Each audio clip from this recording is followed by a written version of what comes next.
bagong head coach ng Gilas Women's National Team. Kakayanin nga bang malagpasan ang ginawa ni Coach Pat Aquino sa ating Women's National Team? Sino nga ba siya at bakit malaki ang expectation ng SBP at Pilipinas sa kanya? Pero bago yan mga idol, pindutin lang ang subscribe button para updated ka sa latest basketball news and highlights. Ngayong malapit na ang pinakamabigat na laban ng Gilas Women sa international stage. Marami tuloy ang nagtatanong kung kakayanin nga ba ng bagong head coach na maitawid ang women's team sa mga mabibigat na laban nito this year. Sa pagpasok nga ni Coach Berktos, magiging back to zero ba or parehas na sistema kaya ang gagamitin nila since wala na nga si Coach Pat Aquino sa programa. Pero kilalanin muna natin si Coach Berktos. Well, sa mga di nakakakilala sa kanya, sikat at respetadong Canadian coach etong si Coach Berk na nagko-coach dito sa Asia, partikular sa bansang Japan. Pero mas nakilala siya sa bansang Japan dahil sa pagiging tactician nito sa women's basketball kabilang ang team ng Fujitsu Red Wave kung saan nakuha pa nila ang championship sa last 2025 season.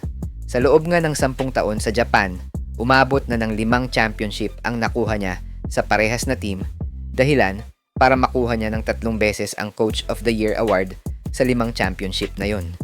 Nakapangasawa si Coach Berk ng isang Japanese nang lumipat siya sa Japan at nagbunga ang kanilang relasyon ng 2 batang lalaki. At yes, kumpirmado na anak ni Coach Berk ang rising point guard ng Japan national team na si Kai Toes. Samantalang ang younger son naman niya na si Luka Toes ay nagsisimula na ding magpakilala sa Japan national team dahil kabilang na din siya sa mga young developmental prospect ng kanilang bansa.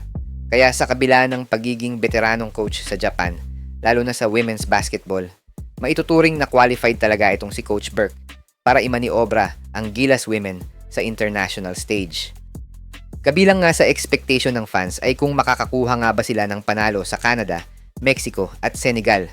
Kasama din sa inaasahan ng fans kung mapapanatili ni Coach Berk ang ranking ng Gilas Women sa rank 30 sa FIBA World at kung kakayanin niyang maipasok ang Gilas Women sa inaasam na pangarap nito na makapasok sa Olympics. Samantala, isang surprise roster ang inilabas ng Japan national team matapos nilang i-deploy ang kanilang Team B para sa darating na Asian Games 2026. Ang nakakapagtaka sa kanilang lineup ay wala ang mga sikat na players nila gaya nina Rui Hachimura, Yuta Watanabe, Yuki Kawamura, sharpshooter Keisei Tominaga, naturalized player nilang si Josh Hawkinson at si Japanese veteran Makoto Hyejima. Pero sa inilabas nilang listahan, hindi natin masasabing mahina ang composition ng kanilang Final 12 dahil halos kalahati sa mga to ay naglaro na sa last FIBA qualifiers.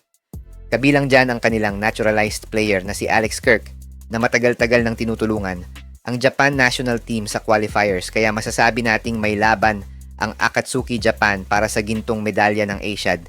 Sasamahan naman siya ng mga mixed veteran players ng kanilang seniors team gaya ni Japanese-American center Avi Koki Schaefer, Kazuma Tsuya, Shinji Takashima, Kotetsu Kurokawa, Atsuya Ogawa, John Lawrence Harper, Ren Kanechika, Toyoshige Kano, at si Yuto Kawashima. 2 youth player naman ang isinama ng Japan sa kanilang roster at yan ay sina Jaheru Ryuto Yamauchi at Ibu Yamasaki na magdi-debut game sa kanilang seniors team.